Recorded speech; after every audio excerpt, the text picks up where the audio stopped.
Hi നമസ്കാരം. ഇന്നത്തെ subject പഠിക്കാനുള്ള കുട്ടികൾക്ക് വളരെ യൂസ്ഫുൾ ആയിട്ടുള്ള ഒരു സബ്ജക്റ്റാണ്. അതായത് പല കുട്ടികൾക്കും കുറേ ടൈം കോൺസെൻട്രേറ്റ് ചെയ്യാൻ പറ്റുന്നില്ല. അപ്പോൾ നമ്മുടെ കോൺസെൻട്രേഷൻ ടൈം നമുക്ക് എങ്ങനെ ഇൻക്രീസ് ചെയ്യാം? ഒന്നാമത്തെ കാര്യം എന്ന് പറയുന്നത് നമ്മുടെ ലൈഫിൽ ഒരു റുട്ടീൻ ഉണ്ടാക്കുക എന്നുള്ളതാണ്. ഫിക്സഡ് ആയിട്ടുള്ള ടൈമിന് ഉറങ്ങുകയും ഫിക്സഡ് ആയിട്ടുള്ള ടൈമിൽ എഴുന്നേൽക്കുകയും പഠിക്കാനായിട്ടൊരു ഫിക്സഡ് ടൈമിംഗ് വെക്കുകയും ചെയ്യുക.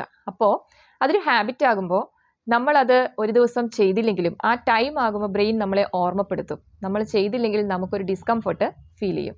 രണ്ടാമത്തെ കാര്യം, പഠിക്കാനായിട്ട് എടുക്കുന്ന ഒരു സ്ഥലം, ആ ഏരിയ കാം ആൻഡ് ക്വയറ്റ് ആയിരിക്കണം. ടേബിളും ചെയറിലും ഇരുന്ന് വേണം പഠിക്കാനായിട്ട്. അതേപോലെ നമ്മൾ ഫേസ് ചെയ്യേണ്ടത് ഒരു ചുമരിലോട്ടായിരിക്കണം നമ്മൾ ഫേസ് ചെയ്യേണ്ടത്. അപ്പോൾ അധികം ഡിസ്ട്രാക്ഷൻസ് ഉണ്ടാകില്ല. പിന്നെ നമ്മൾ എടുക്കുന്ന ടേബിളിൽ ആ സമയം നമ്മൾ എന്താണോ പഠിക്കാൻ ഉദ്ദേശിക്കുന്നത് ആ സബ്ജക്റ്റുമായിട്ട് ബന്ധപ്പെട്ടിട്ടുള്ള കാര്യങ്ങൾ മാത്രം വെക്കുക. മൊബൈലും ലാപ്ടോപ്പ് ഇങ്ങനെയുള്ള കാര്യങ്ങളെല്ലാം മാറ്റിവെക്കുക. Mobile silent മോഡിലിടാം.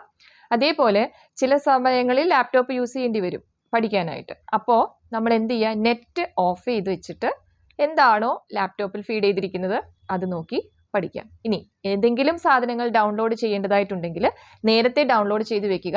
പഠിക്കാനായിട്ട് എടുക്കുന്ന സമയത്ത് നെറ്റ് ഓഫ് ചെയ്ത് വെക്കുക. ഇനി ഞാൻ പറഞ്ഞു, ഒരു ചുമരിനോടാണ് നമ്മൾ ഫേസ് ചെയ്തിരിക്കേണ്ടത്.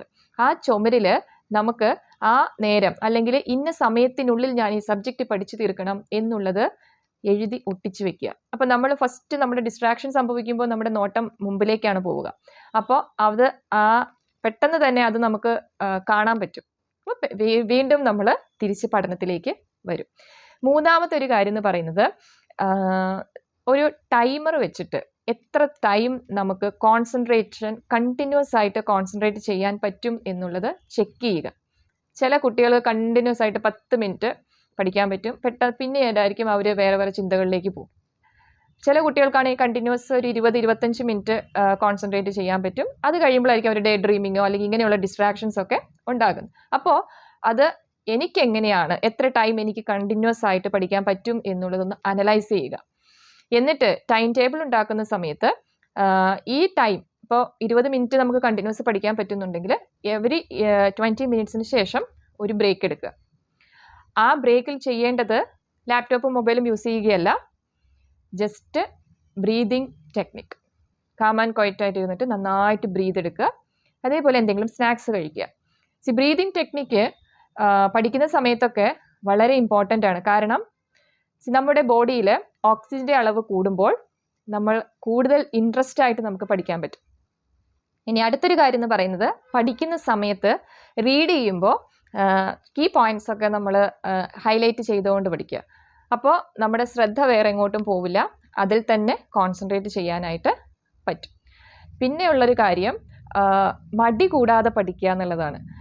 മടി എങ്ങനെ ഒഴിവാക്കാം, മടിയെ എങ്ങനെ മറികടക്കാം എന്നുള്ളൊരു വീഡിയോ ഞാൻ ചെയ്തിട്ടുണ്ട്. ജസ്റ്റ് ആ വീഡിയോ ഒന്ന് പോയി കാണുക.